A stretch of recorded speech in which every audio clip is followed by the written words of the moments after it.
Quero dar as boas-vindas para quem nos visita pela primeira vez, o Tiago e a Rose, convidados da Raquel. Onde estão? Sejam bem-vindos, Deus abençoe.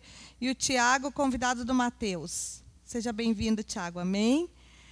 Irmãos, vamos abrir a nossa Bíblia em Marcos, capítulo 8, versículo 34 ao 38. Eu quero falar nessa noite sobre a obra da cruz, porque não temos como nos reunir num culto de ceia, onde nós fazemos isso em memória de Jesus e não falarmos do seu sacrifício na cruz.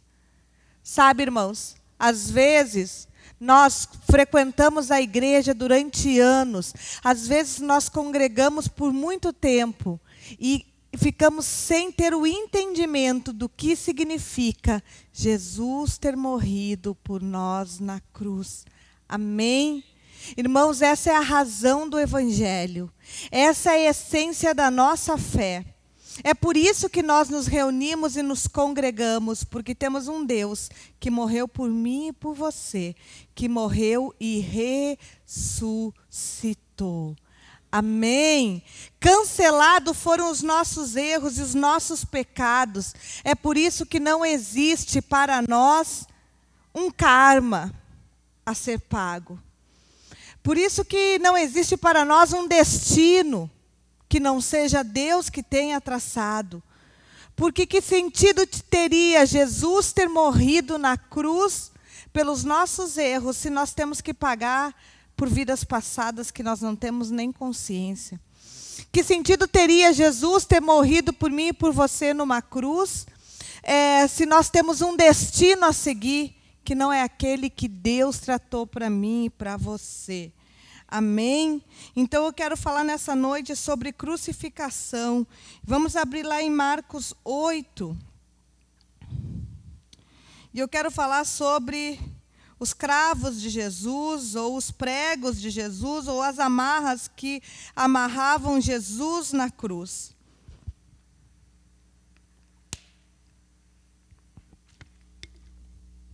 Marcos 8, verso 34, 38, diz assim a palavra do Senhor. Eu vou ter que sentar. Quis me exibir um pouquinho, achei que eu já ia conseguir, mas não estou aguentando. Vou ter que sentar. Marcos 8, 34 ao 38, diz assim: o discípulo de Jesus deve levar a sua cruz. Então, convocando a multidão, e juntamente com seus discípulos, disse-lhe: se alguém quer vir após mim, a si mesmo se negue, tome a sua cruz e siga-me. Quem quiser, pois, salvar a sua vida, perdê-la-á.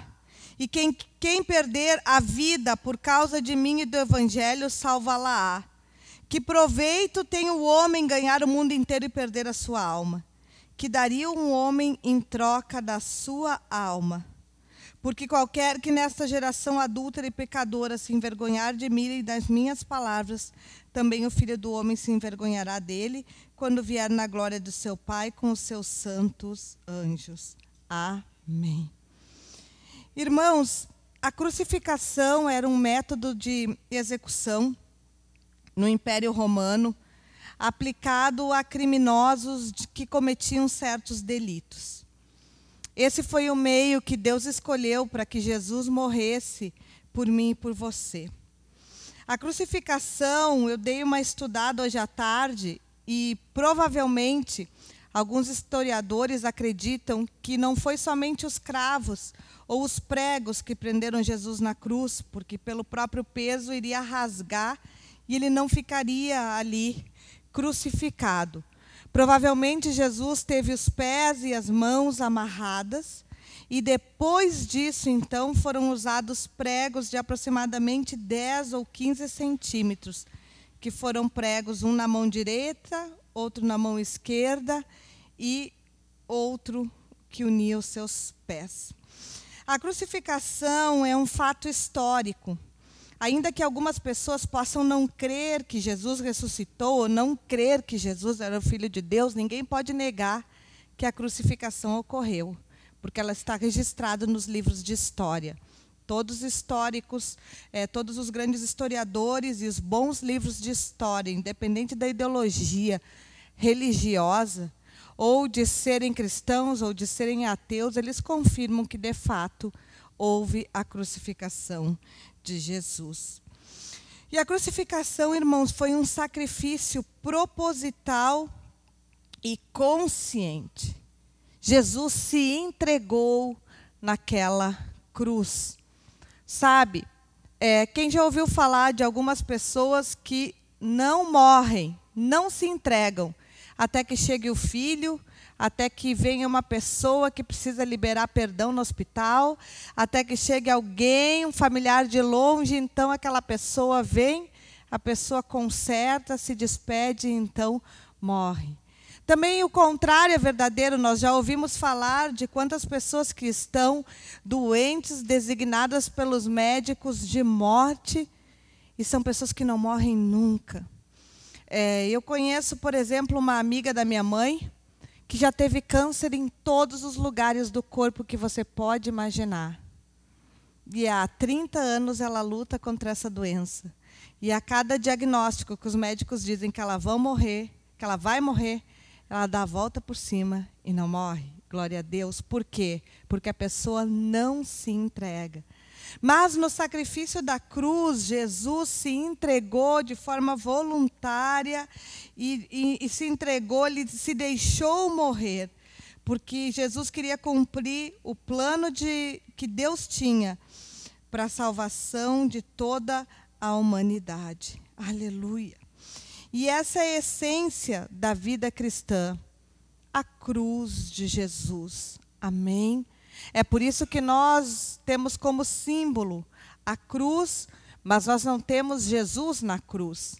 O que nos difere de símbolos de outras religiões que usam Jesus na cruz é que nós sabemos que ele ressuscitou e que a cruz está vazia. Aleluia! Então, irmãos, eu quero falar nessa noite sobre 3 pregos que Jesus usou. Um na mão direita, um na mão esquerda e um nos pés. Eu quero falar de 3 atitudes que mantiveram Jesus preso à cruz. E eu gostaria de fazer uma analogia para que nessa noite nós pudéssemos trazer para a nossa vida pessoal cada uma dessas atitudes que mantiveram Jesus à cruz, para que também nós venhamos nos manter à cruz de Jesus. Amém? Por quê? Porque o culto de ceia, irmãos, para mim, é o culto onde nós somos sacolejados por Deus. Amém? É o culto onde nós temos que nos situar. É o culto onde nós temos que levar um sacolejão, onde nós temos que acordar. Porque nós temos uma tendência muito fácil de esquecer as coisas. E nós saímos do culto de ceia e começamos a nossa semana e começamos os nossos dias. E nós vamos nos esquecendo e vamos nos afastando da essência da nossa vida cristã, que é a cruz de Jesus. Isso tem sido tão difícil nos dias de hoje, porque nós vemos tantos abusos teológicos, nós vemos tantas barbaridades espirituais. Eu não estou aqui para julgar, mas, por exemplo, Mateus, vimos ontem uma igreja fazendo a Santa Ceia da Reintegração de Posse. Misericórdia, irmãos. Misericórdia. Um evangelho da prosperidade, onde nos dizem que você vai vir a Jesus e você vai multiplicar tudo aquilo que você tem. E Deus pode multiplicar, amém? Porque Deus é o Deus da multiplicação, Ele é o Deus do milagre. Tudo aquilo que nós entregamos para o Senhor, Ele é capaz de transformar em multiplicar na sua multiforme graça. Mas a essência de Cristo não é nós virmos para Jesus porque nós vamos prosperar. Na verdade, se nós formos analisar a essência do Evangelho, nós viemos para Jesus porque nós vamos morrer. Essa é a verdade do Evangelho. E ninguém quer morrer. Você quer seguir alguém que morreu numa cruz como se fosse, não sendo, mas como se fosse um criminoso? Não. Nós queremos seguir pessoas famosas, bem-sucedidas, não é verdade? Pessoas ricas, chiques, cheirosas. Mas nós não queremos seguir alguém que morreu numa cruz. Humanamente falando, isso é contra a essência do ser humano. Nós queremos e admiramos aquilo que é belo, aquilo que é bom. Mas a verdade que eu preciso dizer para vocês nessa noite, ainda que não fique ninguém nesse auditório, nem mesmo eu, é que o verdadeiro evangelho é um evangelho que aponta para uma morte de cruz. Aleluia! Aonde seus desejos não vão ser atendidos, quem sabe, aonde talvez tudo aquilo que você mais quer, Deus vai nos negar, porque Ele está trabalhando em nós uma essência verdadeira de cristianismo que se encontra na cruz. Amém? Irmãos, a primeira essência que manteve Jesus preso na cruz está no verso 34. Onde Jesus diz: se alguém quiser me seguir, ou vir após mim, a si mesmo se negue, tome a sua cruz e siga-me. Mas eu quero que você veja a parte B do versículo, onde ele diz: negue-se a si mesmo. Uau! Tem coisa mais difícil, irmãos, do que nós negarmos a nós mesmos? Para mim é um desafio diário. Como é difícil. Porque se nós formos analisar, cada vez que nós temos que negar a nós mesmos, nós temos que negar as nossas próprias vontades, negar os nossos desejos naturais, negar as feridas da nossa alma, que nos fazem muitas vezes gritar, reivindicar, clamar e gemer, em prol de um Deus que habita em mim. O negar-se a si mesmo, irmãos, não é uma tarefa fácil, porque todos nós temos o nosso querer, a cada dia. E é fácil nós negarmos uns aos outros. É fácil eu dizer não para um filho. É fácil eu dizer não para o meu marido. É fácil eu dizer não, eu não quero, eu não estou com vontade. Agora não. Mas e dizer não para mim mesma? Ficar quieta quando eu tenho vontade de replicar. Abençoar quando na verdade a minha vontade é amaldiçoar. Se manter na cruz quando a minha vontade é descer da cruz. Jesus diz: aquele que quiser me seguir, negue-se a si mesmo. Porque Jesus ficou preso naquela cruz? Porque ele estava negando-se a ele. Porque ele era o Filho de Deus. Irmãos, nós não temos dimensão do que Jesus passou na cruz e nós ignoramos a sua maior obra, que é a cruz. Nós vivemos de oba-oba. Jesus foi ridicularizado, foi vilipendiado.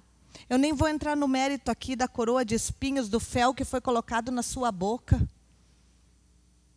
Eles quebravam as pernas das pessoas para que a morte pudesse ocorrer de uma forma natural e mais rápida. Só que quando eles foram ver, Jesus já tinha morrido, não deu nem tempo de quebrar as pernas. Quantos de vocês aqui conseguem assistir o filme A Paixão de Cristo sem chorar ou sem ter ânsia de vômito? Porque é uma morte dolorosa demais. Ele se entregou. Ali, o primeiro cravo de Jesus foi a negação. E como é difícil para o nosso ego, para a nossa essência, nos negarmos diariamente. Como é difícil nós nos moldarmos a quem Deus quer que nós sejamos, que é quem? Seu discípulo. O que Deus espera de mim, Aline, que eu seja como Ele. Mas por que é tão difícil? Porque nós temos um eu dentro de nós. E que muitas vezes está sentado no trono do nosso coração. E que nos impede de que nós venhamos a nos negar. Em Marcos, irmãos, capítulo 14, verso 38, a Bíblia diz o seguinte, Marcos 14, 38, diz assim a palavra de Deus: vigiai e orai, para que não entreis em tentação. O espírito, na verdade, está pronto, mas a carne é fraca. Irmãos, preste atenção aqui em mim, não no ar, por favor. Veja, vou ler de novo. Vigiai e orai, para que não entreis em tentação, pois o espírito, na verdade, está pronto, mas a carne é fraca. O que está falando em Marcos, porque a nossa carne é fraca? Porque a nossa tendência é cedermos ao desejo da nossa carne. E todas as vezes que eu tenho que fazer uma escolha de negar a mim mesma, ou fazer aquilo que eu desejo, eu entro numa batalha da minha carne contra o meu espírito. É por isso que a Bíblia diz que o nosso homem interior, que é o nosso homem espiritual, precisa ser alimentado e renovado. Amém? Diariamente. Para que nessa batalha nós possamos seguir o que Jesus nos ensinou, que é negação da nossa vontade. Todas as vezes que nós resistimos ao pecado em prol da vontade de Deus, nós acabamos crucificando a nossa carne. Se Jesus tivesse seguido, irmãos, a vontade própria dele, talvez ele não teria morrido na cruz, porque ele disse: Pai, se possível, afasta de mim este cálice. Veja, esse pedido é um pedido humano, porque Jesus, ele era homem como eu e você, estava sujeito às paixões que nós também estamos, mas ele era o homem, mas ele era filho de Deus. Então, quando ele diz, se possível, passa de mim esse cálice, ele está dizendo, eu não vou aguentar. A minha carne, a minha alma não vai suportar. Mas Jesus escolheu, naquele momento, negar-se a si mesmo. Aleluia! E quando ele escolheu se negar, ele escolheu permanecer na cruz. Todas as vezes que eu e você conseguimos negar a nós mesmos, nós permanecemos na cruz. Amém? E nós fazemos aquilo que agrada o coração do Pai. Negarmos a nossa alma, negarmos a nossa vontade, negarmos os nossos desejos e seguirmos de fato aquilo que Deus deseja que nós venhamos a seguir. Amém. O segundo ponto que nos mantém na cruz, irmãos, seguindo a Jesus, está no verso 34, aonde ele diz: se quiser vir após mim, a si mesmo se negue, tome a sua cruz e siga-me. Seguir a Cristo. Aqui Jesus está falando de discipulado. Quando nós decidimos seguir a Jesus, nós estamos decidindo ir na sua direção. Como eu falei aqui no início do texto. O que é o Calvário, irmãos? O que é o Calvário? É um lugar de quê? Prisão? Sofrimento? Dor? Que mais? Morte? Luto? Quem é que gosta de sentir dor, sofrimento, morte e luto? Ninguém. Existe um versículo na Bíblia, lá em Provérbios, que diz assim: é melhor ir na casa onde há luto do que na casa onde há festa. Porque na casa onde há luto, ali se faz melhor o coração. E se tem um ofício que eu gosto de fazer como pastora, é enterro. Eu gosto de fazer enterro, mais do que casamento, aniversário, apresentação para Jesus. Sabe por quê? Porque existe um ambiente espiritual para pregar a palavra de Deus, porque ali as pessoas estão quebrantadas. Ali a gente vê que a nossa vida não é nada. E que muitas vezes nós estamos fazendo problemas por coisas tão pequenas e tão passageiras que não vão nos levar a lugar nenhum. Ali na rua da minha casa, todos os dias passa um ato fúnebre. E eu digo, glória a Deus, como eu gosto de ver. A Mônica me perguntou, cadê a Mônica? Ela estava aqui. Foi no banheiro. Por que tu gosta de ver? Eu olho nas câmeras. Porque eu me dou conta que a nossa vida não é nada. Que ela é um fio. Que nós somos a chama de uma vela. E que Deus faz. Ele dá e Ele nos tira o sopro de vida. Então, irmãos, quando a Bíblia nos diz que é melhor ir na casa onde há velório, nós vemos que ali as pessoas estão com o coração aberto para o perdão, para a restauração, para novos recomeços.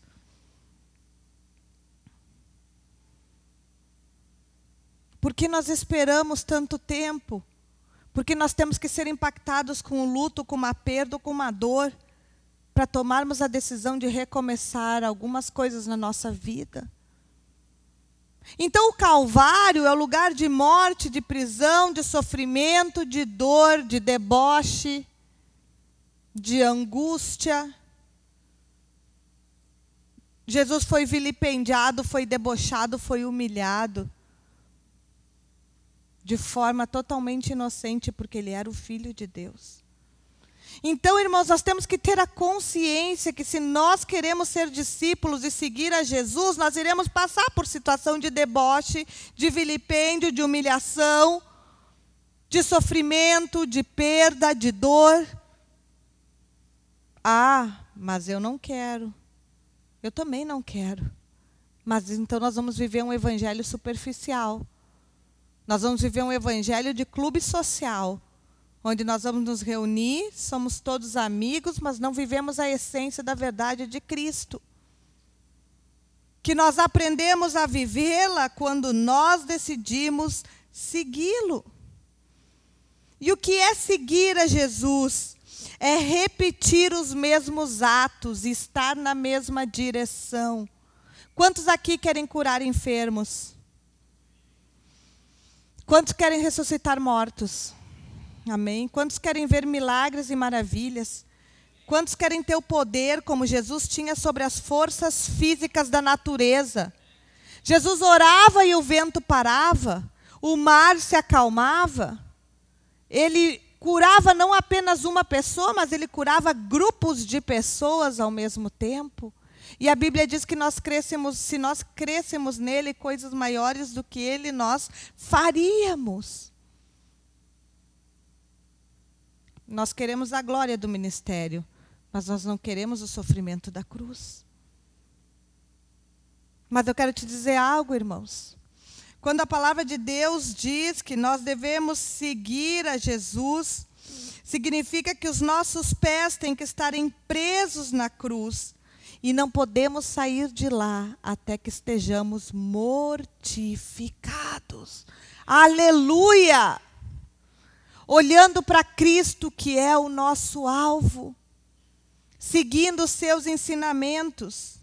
A palavra de Deus diz em Isaías 53, e eu acho fantástico porque todas as religiões pregam Jesus, loiro de olho azul, assim, lindo, que nem o pastor Mateus, mas ele não era tudo isso. Irmãos, provavelmente, pela região onde Jesus morava, ele não ia ser loiro de olho azul. Ele ia ser moreno, quem sabe com a pele mulata, com o nariz avantajado, um estilo Bin Laden, porque era o povo daquela região era assim. E a Bíblia nos diz em Isaías 53, verso 2, diz assim: porque ele foi subindo como um renovo perante ele, como raiz de uma terra seca.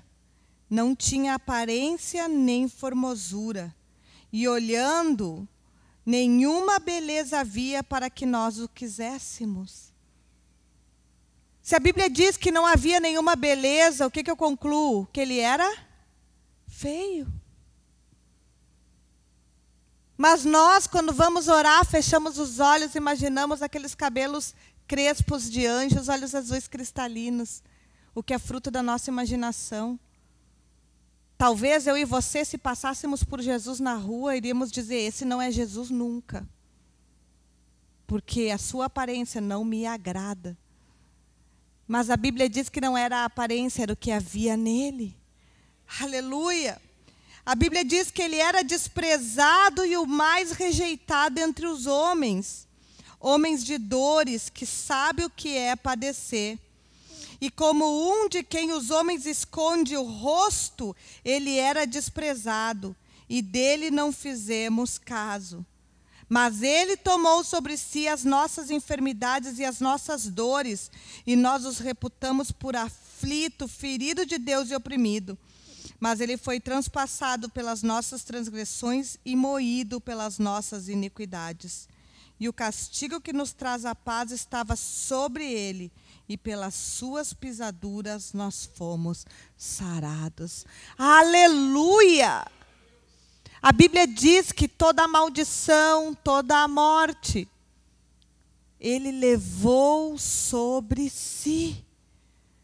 Cancelada está a nossa dívida. Você consegue entender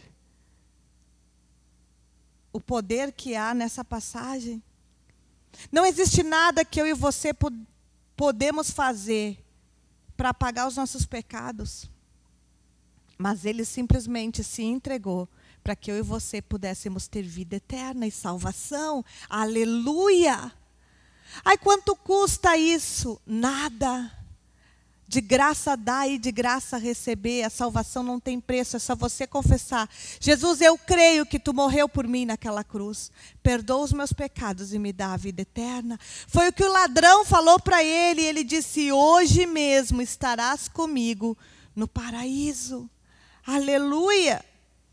E se nós voltarmos para o texto, a Bíblia diz, onde nós estamos trabalhando, em Marcos 8, de que adianta o homem ganhar todas as coisas e perder a sua alma. Por que pessoas milionárias, ricas, famosas, bonitas, se suicidam? Se os bens materiais pudessem trazer toda a sorte de satisfação para o homem? Por que atrizes que têm um corpo perfeito, que fazem pornografia, se suicidam e se matam, se elas são o estereótipo de tudo aquilo que uma mulher quer ser? Por quê? Porque a Bíblia diz que não adianta termos tudo e perdermos a nossa alma. Aleluia! Você quer ser salvo, confesse a Jesus, negue-se a si mesmo. Diariamente.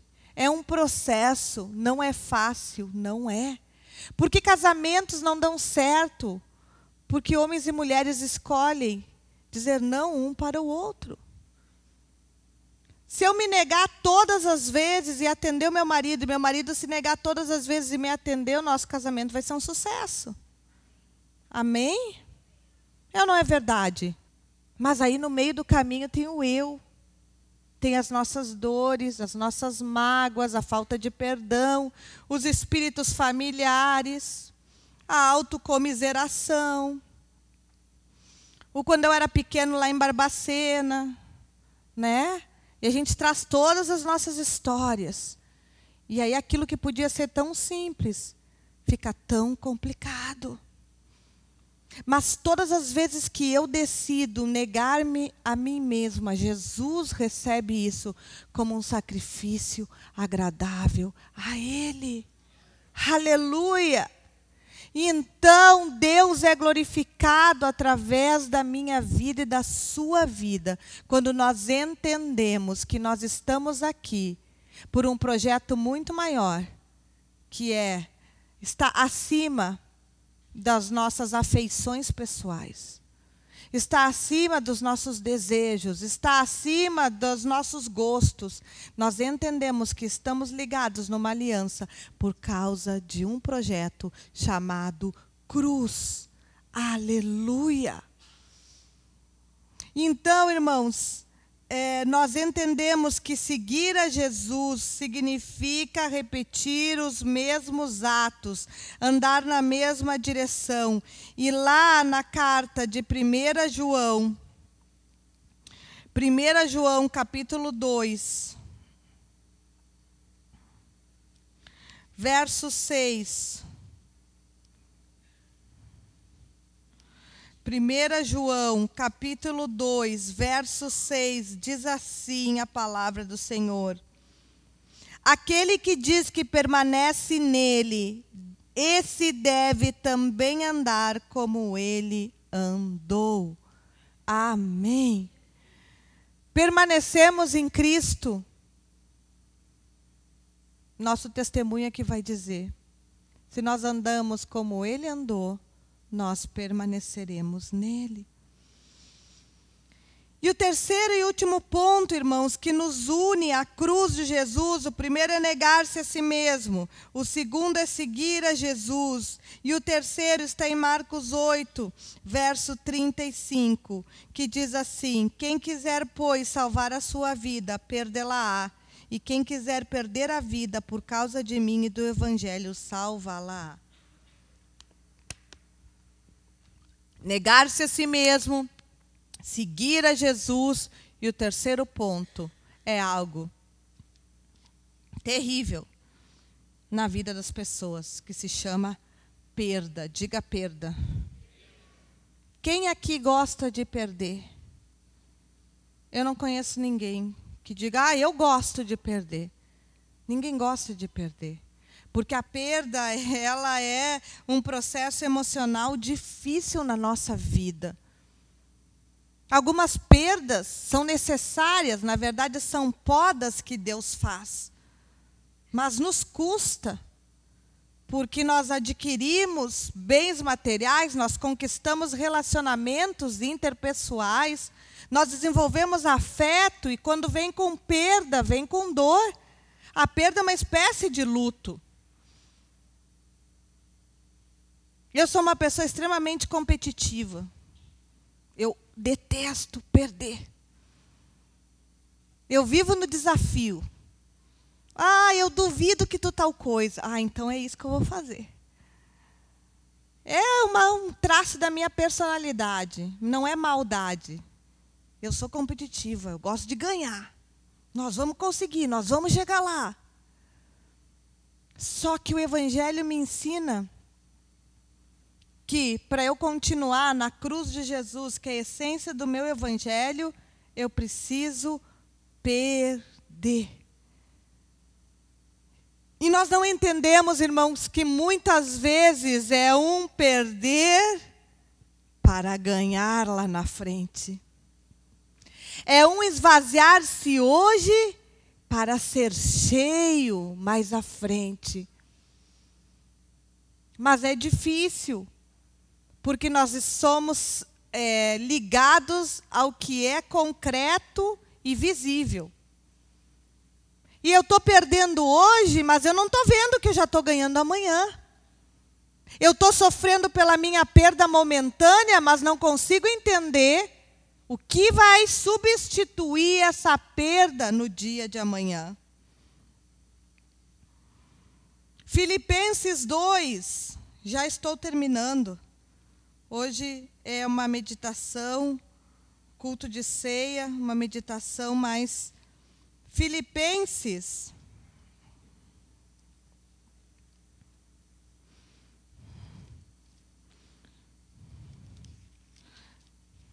A minha Bíblia é nova, então ela está toda grudada. Filipenses 2, pode botar aí, João, faz favor. Filipenses 2, 7, 9.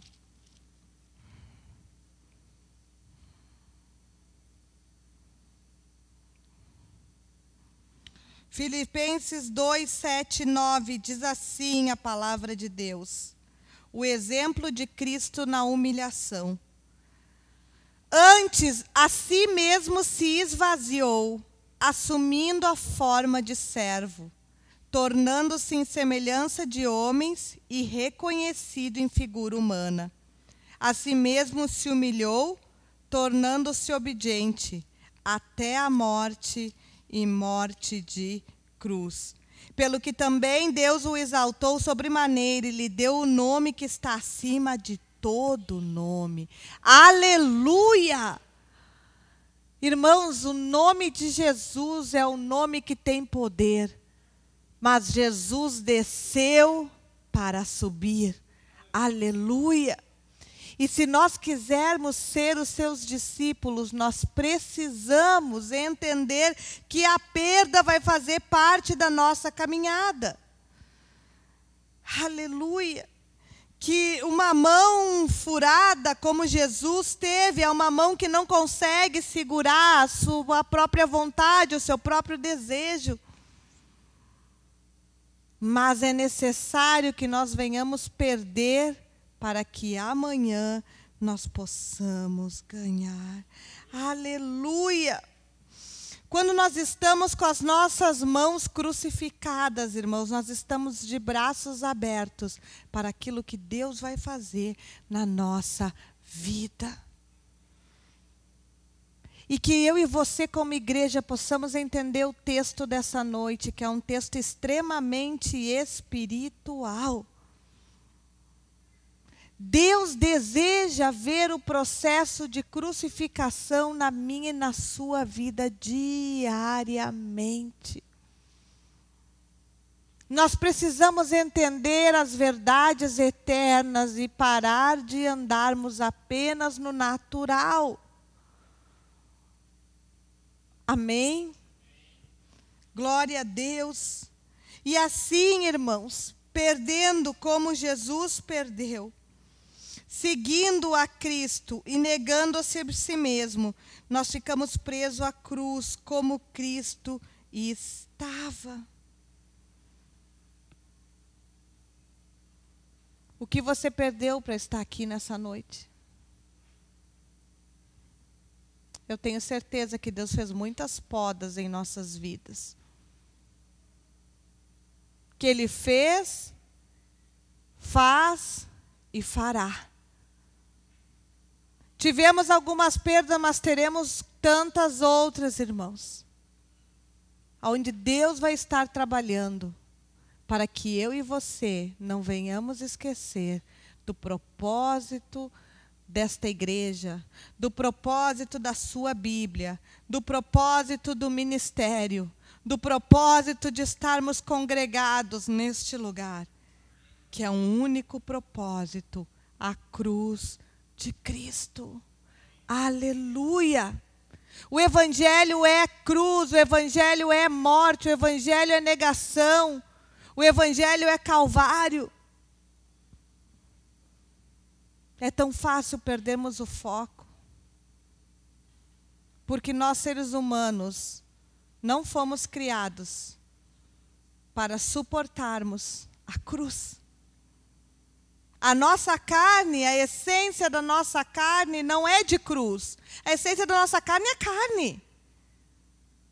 Mas a Bíblia diz que aquele que é nascido do Espírito é Espírito. Aleluia! Irmãos, vamos entender as coisas espirituais. Vamos entender que nessa noite isso aqui não é um ritual. Não é um passe. Não é uma brincadeira. É um encontro com Jesus. É renovar uma aliança. É dizer, eu não esqueço que tu morreu por mim. Aleluia. E que eu quero te seguir.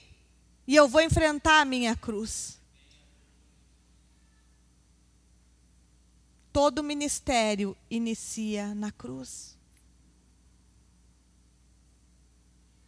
Ali nós nos esvaziamos para que Deus nos encha com a sua glória. Amém? Vamos chamar o ministério de louvor. Aleluia.